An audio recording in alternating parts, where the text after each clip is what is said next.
my identity was so tied up with being a long distance dog musher that I thought if I didn't sign up for that race and, do the thing that I had carved out for myself and that I had become known for, that I was just going to disappear. This is the Adventure Sports Podcast, where we hear stories of adventure from every corner of the planet. We interview all sorts of folks who are using their sport to explore the world around them and give you the inspiration you need to get out there and have some fun.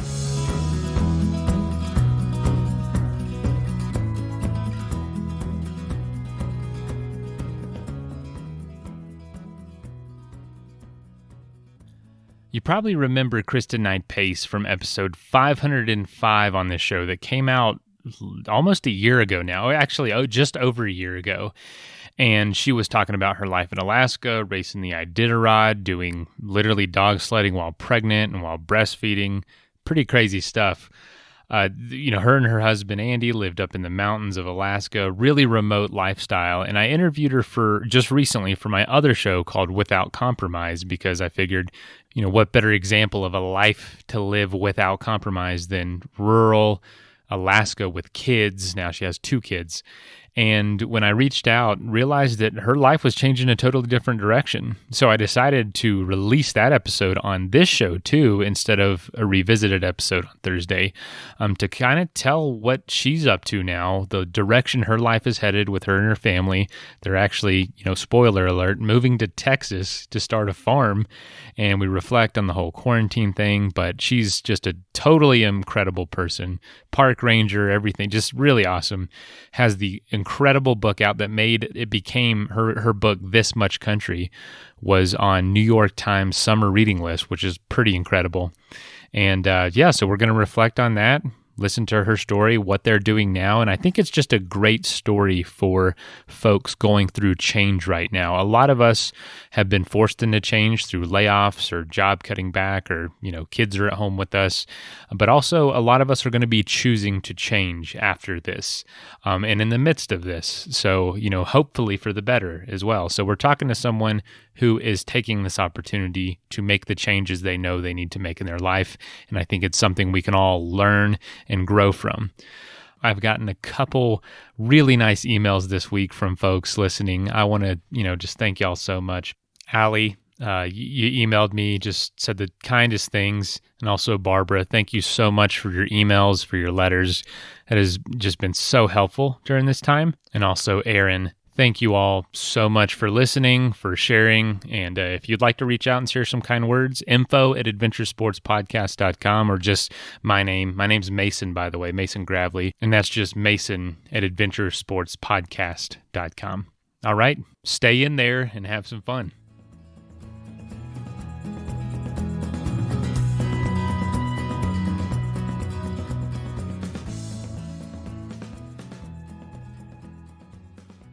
I kind of wanted to hear, with this whole change, you mentioned some of those early flickerings were like, the most recent race that Andy did, and that was like you both were kind of just over it at that point. What was, I don't know, what is the process of you kind of reevaluating your identity of going from this Alaskan park ranger that dog sleds to I don't know what yet. Like how has that been for you? What has that experience been like? Because I will say, I just think people are going through change right now, or they're at least contemplating it with this whole quarantine thing. Oh, man, that is such a good question. At first, it was really, really hard. When I had my first child, Ada, I was in such denial, or I was so resistant to my identity changing, that I signed up for the Yukon Quest 1,000-mile sled dog race when Ada was 6 months old, sitting in my lap. Was that a good decision, or was it just... I ended up not doing it. Thank goodness. I trained for it, and then, a month before the race start, one of my best friends who has won the quest twice, he was like, let's go on a long training run, and Andy and Ada can drive around 150 miles. We'll start here. They drive to the end and meet us there. And then you get a sense of what it's like to do just one leg of the quest. and see if you can really do it. Because I had been training, doing 50-mile runs from home with the dogs and coming home and then making dinner and playing with my kid.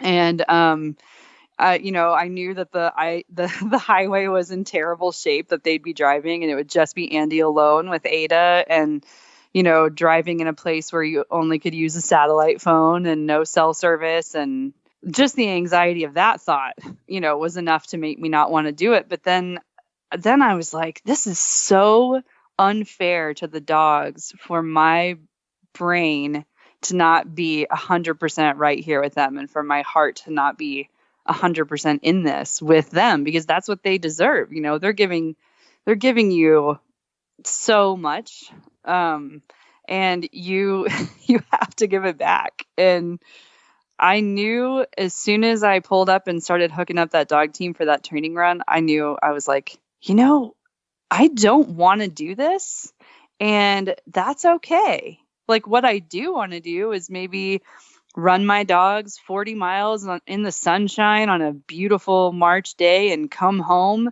and hang out with my family, or like take Ada on a little dog sled ride. But my identity was so tied up with being a long distance dog musher that I thought if I didn't sign up for that race and, do the thing that I had carved out for myself and that I had become known for, that I was just going to disappear. And I definitely went through like an era of postpartum depression in addition to that. And so it was, there are so many things, like the beginning of having a child is just so nuts, and like your hormones are crazy, and breastfeeding is really hard, and postpartum hormones are just whack. And going through all of that while also being like, I need to maintain, like I need to be doing this crazy thing because I worked so hard for it. Like we built a kennel from scratch and then did years and years of raising puppies and running qualifying races and then signing up and building sponsorships with companies. And,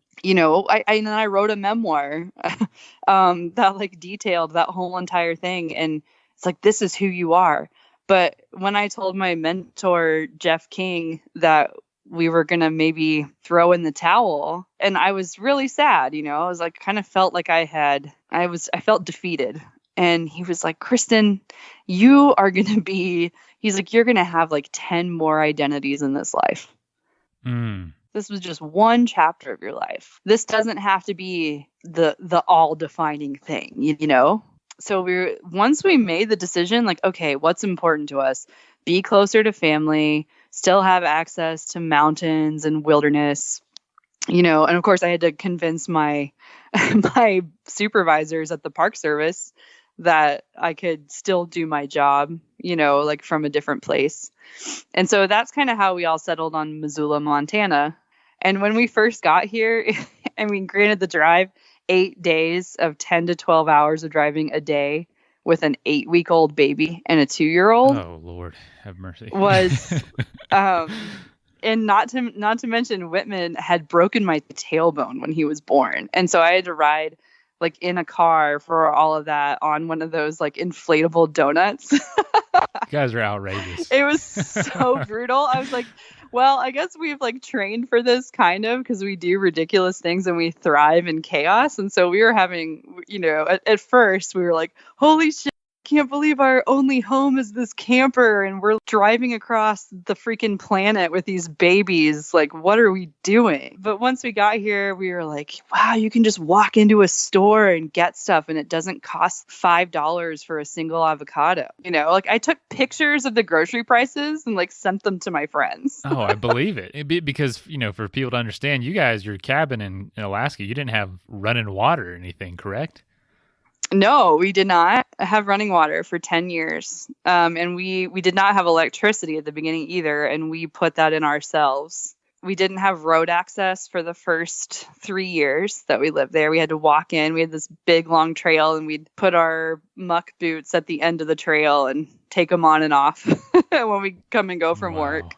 It was a very hard but very meaningful life. So yeah, getting to town, I mean, we rented this house and turned on the shower head for the first time and almost cried. You can just turn hot water on. It was really something. And at first, city life was pretty enchanting for us. You know, we could just walk down to a deli at the end of the street. I could walk Ada to her preschool. I could walk to my office on campus. And we were here for months and only filled the car up twice. And in Alaska, we were filling up the car every other day because we had to drive 4 hours round trip to the grocery store.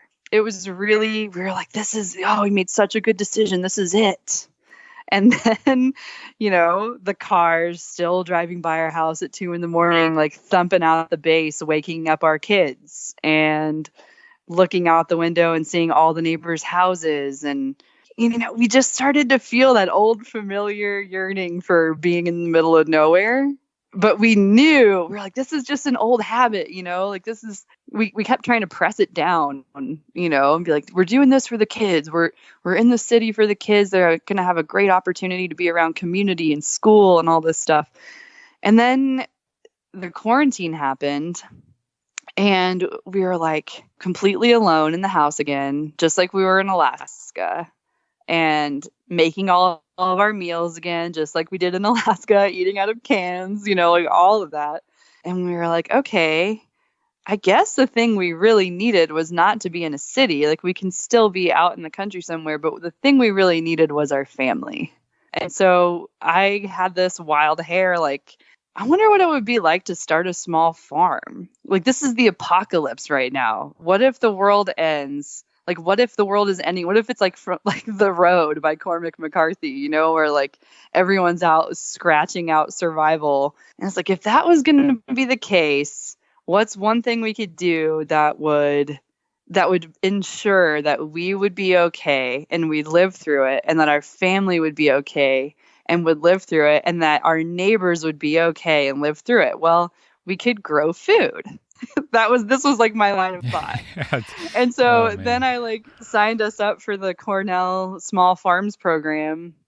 And we're in the middle of 6 courses right now. And it's been an incredible education because so much of it, because farm work is so hard, just like starting a kennel. It's hours and hours of chores every day, dealing with animals every day, dealing with the highs and lows of animals and the highs and lows of climate ruining things or being perfect and everything's great. And we've been through all that. I've mushed hundreds of miles on the Iditarod Trail on bare dirt. Wow. Like, we've encountered all this crazy, unexpected stuff. And so we know that we're made for it. Like, we know we have the right constitution for it. But a lot of the classes are like really soul searching stuff. Like I was telling you, like, imagine you're going to a funeral and you get there and you realize the funeral is for you. Like, what do you want to be remembered for? What kind of person do you want to be? This is in the farm class. Right. Making you change the way you think about life. Yeah, we're like, this is like therapy for us right now because we've been so lost. And now this is forcing us to literally write down with a pen on a piece of paper, like, what do you want in your life? And it's been an enormous opportunity to make a huge change and plan it out and realize what's important. That's been a huge gift. I know it's this terrible time of suffering and people are dying all over the world. And so it's really hard to see anything positive about this. But the one thing that we have taken away is, what could we do to help people? What could we do to change the way things are? And how would that make us feel fulfilled? That's been a huge gift. Let me ask you this, after saying all that. Why do you think staying in Alaska would have compromised who you were? So where we lived, there were 2 places to work.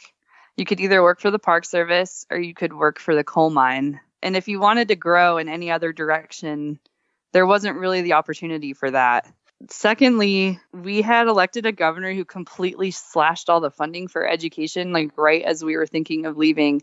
And so all of the preschool and Head Start programs got gutted in Alaska. And then the university system was on the brink of closing down completely. Like, there are like, several satellite campuses that had to close, and like just education and opportunity seemed to be not possible there for our children.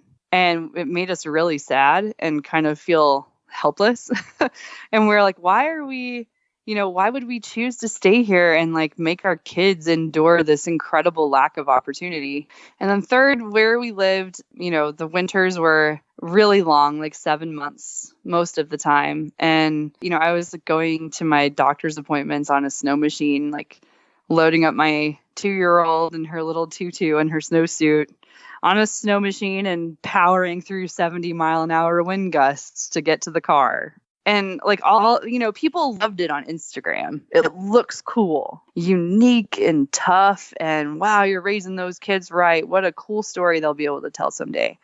But at the same time, it was just making us haggard and bitter and wishing that we could have an easier life.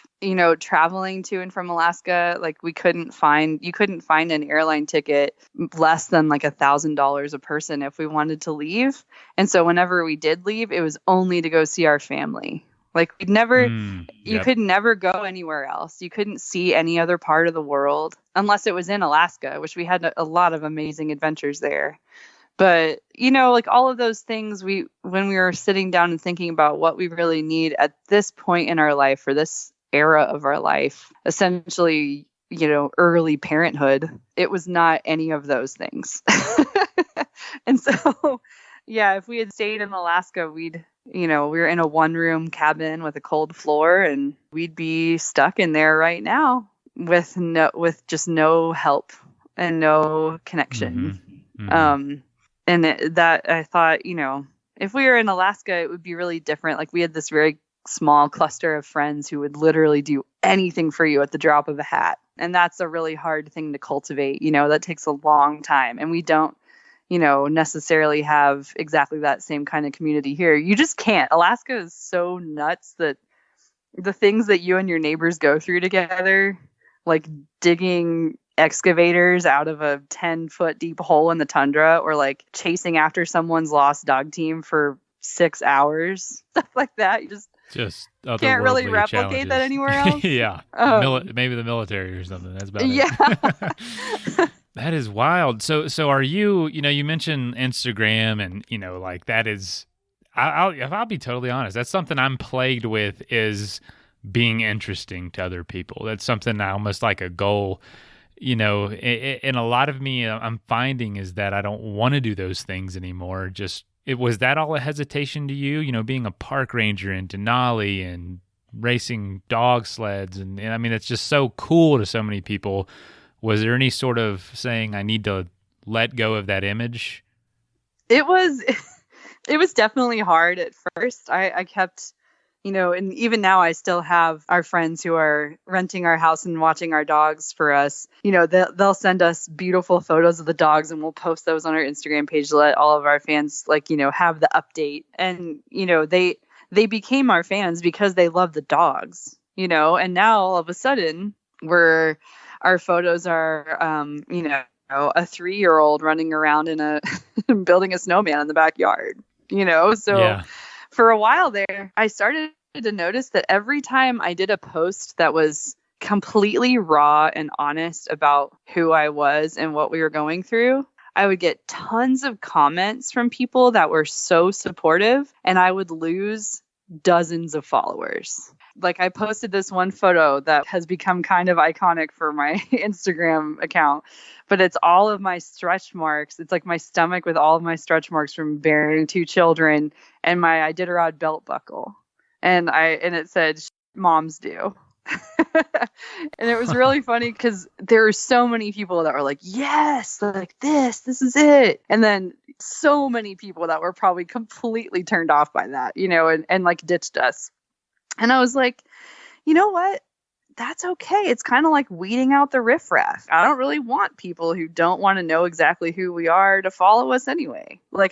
Why is that a loss to me? That shouldn't be a loss. And as Glennon Doyle, this wonderful memoirist, said, just be yourself and people will either keep coming around or they won't. Either way, lovely. I mean, absolutely.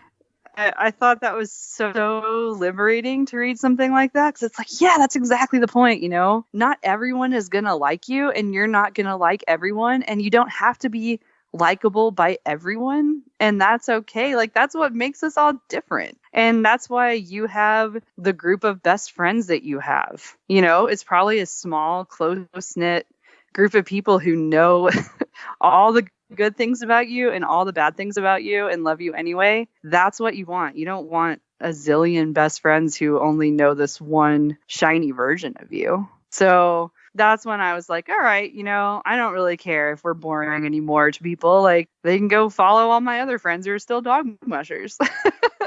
It's fine. Like, I'm just not a dog musher anymore. So like, even like when you first sent me the questions for this podcast, I was like, oh, like I just kind of felt myself sink. It's like, okay, I can obviously talk so, knowledgeably about this subject. It was a huge part of my life, but it's not me anymore. So that's why I was really excited that you're cool with talking about drastic changes instead, because that's who I am right now. That's the role that we're on right now. And I want to be honest, I'm glad you mentioned that, because I'm going to obviously refer folks to, if they want to hear your backstory, to go listen to the Adventure Sports podcast episode, as well as obviously check out your book. But I honestly didn't know all that change was happening. I knew you were in Montana, but that was about it. And so when you mentioned all these things about change and all these things about, a whole new identity, that was immediately, that's what I want to talk about, because so many people are experiencing that right now. And this virus situation, this quarantine, is either enhancing that to the point that they're reaching a breaking point to make a decision, or they're just beginning to have those flickers of ideas as they finally, maybe in the first time in years, have time to think about it and think about who they really want to be moving forward. And so this is definitely a conduit of change. And to talk to someone who's in the middle of it, who does have, on paper, an incredibly interesting life, who is in a way walking away from that, it's very interesting and also very powerful story. And I do want to know, what are you most nervous about and most excited about with this next chapter? Well, I'm most nervous about not being able to, because whenever Andy and I come up with an idea that we're like, okay, this is the one, when we go for it all the way, we make it happen. That's like what this family does. Mm-hmm. And so we've come up with the plan. We're doing all the education. We've drawn out all the farm plots and learning how to assess property and learning how to test soil and like ready to go. But you're not allowed to go anywhere. And so we're like, well, how long are we going to be stuck in this in-between limbo? Being stuck in the limbo is the worst, especially when you finally come up with this great idea and you want to make it happen. Because we were definitely doers. And it's a little bit of a beautiful thing. Like, Andy is a mountain runner. He's done Mount Marathon and Crow Pass Crossing and all these crazy Alaskan iconic mountain runs. And so he was running up Mount Sentinel, which is basically in our backyard here in Missoula. And a kestrel came and like kind of dove down right in front of him and then came to a halt right in midair and hovered over whatever it was about to eat. And Andy was like, did you know that kestrels are the only, bird of prey that can dive bomb and then hover like that? They can just stop. He's like, I think there's a good message for us. We just need to hover. And then something really great's going to happen. I just love these messages from the natural world that all of us are slowing down enough now to pay attention to, especially those of us fortunate enough to be able to go outside during all of this. But yeah, I think, not being able to just get started on the dream right away makes me just frustrated. The thing that makes me really nervous is the heat. I mean, I grew up in Texas, but I clearly thrive in the cold. And so, we're like, okay, from one temperature extreme to the other. So maybe we can find some good things in that, like with the dogs, it was like they loved -20 or colder. If it was warmer than -20, they always got too hot. Especially my lead dog Solo was just, dude, this is like 100 degrees for me, too hot for me. And so you'd find these positive things about extreme cold. Oh, the trail sets up really well when it's cold. The rivers freeze hard enough when it's cold The dogs are happier and they run faster when it's cold. The skies are clear and the northern lights are brilliant when it's cold. But so we're like, okay, we just need to find positive things about heat. Vegetables grow better when it's warm. And, we can, enjoy water more when it's warm and go swimming and trying to just be positive. And then the thing I'm most excited about is I miss having a daily relationship with my sisters and brothers and my parents. My sisters can just walk to each other's house every day, and their kids can go, ride their bikes down the street together. And they have this daily relationship where you don't, when I pick up the phone and call my family, it's like, what are the big things happening? Like, what's the bullet list? Because we don't get to talk to each other all the time. This, and this happened. Now you go. As opposed to like an inside joke or like have a glass of wine together or an NA beer, which by the way, I like totally survived on those Athletic Brewing beers for my whole pregnancy, and they were awesome. So thanks. Oh yeah, no worries. And they shipped to Alaska, which was really surprising. Heck yeah, anywhere in the country other than I think Mississippi and Georgia now, but that's okay. That was pretty awesome. So yeah, those are the things. Those are the exciting and nerve-wracking things.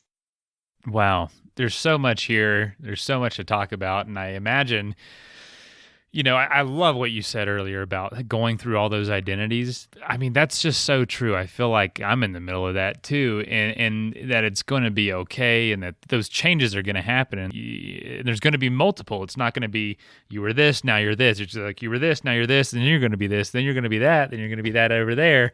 And all those things come with their own beauty and lessons to learn. You're learning so much now, diving headfirst into this new project and this new way of life. And kind of like with this whole thing, at some point, if it's not what you want, you can drastically change it in a not that long of a time, which is kind of liberating as well. Yeah, so I'm sure a lot of your other interviewees are the same way, but we are very into being super uncomfortable, powering through it. That's winning. Being willing to just will yourself through difficulty. Yes. That has always been like kind of our, like, that's just kind of how we're set up mentally. And we realized, wait, we don't have to do that. It seems like it could be really stupid, such a simple realization, but we were like, we can just stop and go in a different direction. Like, we don't have to commit to this if it doesn't feel right anymore. And it was pretty revelatory, very simple, but like it took us a very long time to realize that. It's just that whole, like what you're saying, like, this is your identity, this is who you are. Who we are is really tough people who do the hardest things in the world, literally. And then we were like, wait a minute, we don't have to do that anymore. And it was just really liberating. And we discovered that, yes, we still want to work really hard all day long outside alongside animals and, doing a really good thing for the earth and for our community. But it doesn't have to be, in the wrong place, or, it doesn't have to be thousands of miles away from my family. So that has been really cool to just realize that you can change it. I've always heard, coming back home is not the same as never leaving. How do you feel about returning back to somewhere that you knew, but you're going to know in a different way now? It's, I could not get out of Texas fast enough. I left 6 days after I graduated from high school and drove to Montana by myself to Glacier National Park. And now I am so surprised at myself. I'm looking at these properties in Texas with big live oak trees and the Brazos River running around the corner. And every time I've gone home to visit my parents, it's been quiet, big herons flying over the lake, just so warm and peaceful and surrounded by my siblings who I love. And it's like, wait a minute, I started to notice that I didn't want to leave. The last time we visited was for like 6 days or something. And the night before I was like, can we push our flight back? Like, I don't want to leave. I mean, it shocked the hell out of me. So yeah, I think it's It's so weird to have put down roots in just the opposite side of the world for so long, and then to find my way back. Just the most surprising migration to me. I can't believe I'm like homing back in on Texas after all these years. Man, that's exciting. Totally get it. So if you don't mind, I'd love to move into the rapid fire round. Okay. Cool. Well, question 1 is, what are you most curious about right now outside of, I guess, outside of farming and all that? What's something kind of off to the side that you're curious about? Well, I am currently learning a new instrument, the mandolin. Okay. And so far I just had a lightning bolt moment yesterday, and all of a sudden could kind of solo. Wow. So you're getting all them Texas skills in place. Totally. You're ready yes. to go. I already played the banjo, to be fair, but oh, I didn't know that. Wow. Yeah. But yeah, so that's something, being creative in a different way, using a different part of my brain and my hands, that has been calling to me. So it's fun to have the time to do it now. That's exciting. I would love to learn. I'm terrible at music, but I love bluegrass and grew up in the South, so can't help but love it. But yes. So what is your proudest achievement outside of your kids and outside of dog sledding? Writing my book. Hmm. I think it was a many years long process. I had always wanted to write a book. I got a tattoo of a quill pen on my forearm in 2008 when I was a 20-something, as you're going to do this someday. So following through and really sticking to it and getting that whole process from start to finish to actually happen, and seeing it out in the world and on the bookshelf and getting letters from fans who there was a couple that literally just quit their jobs. One was like a physical therapist and the other one ran a store, and they quit their jobs and moved to Alaska to be dog mushers because of that book. Holy cow. I know. Wow. Yeah, we get letters from them every once in a while. That's pretty wild right there. I was going to say, your book's definitely out there. I've got it on my desk right now, but it has not made me want to move to Alaska. It makes me want to go more often, that's for sure. I've only been once, and I'd love to go back and see more, but that is powerful stuff. That's pretty cool. It's so humbling. That was more the book was in the New York Times summer reading list last year, which was made me cry at work. I could not believe it. But getting the letters from these people that are so intimate and profound, that there's nothing that makes me more humbled or proud than that. The fact that my story touched people's lives and that they made these crazy changes in their lives because of it. That is just totally wows me. Yeah, that's pretty remarkable. That's awesome. So speaking of that, proudest thing, what is your biggest goal that you haven't yet achieved? Oh, man. I know, really, really throwing these out there, huh? Left and right. Yeah.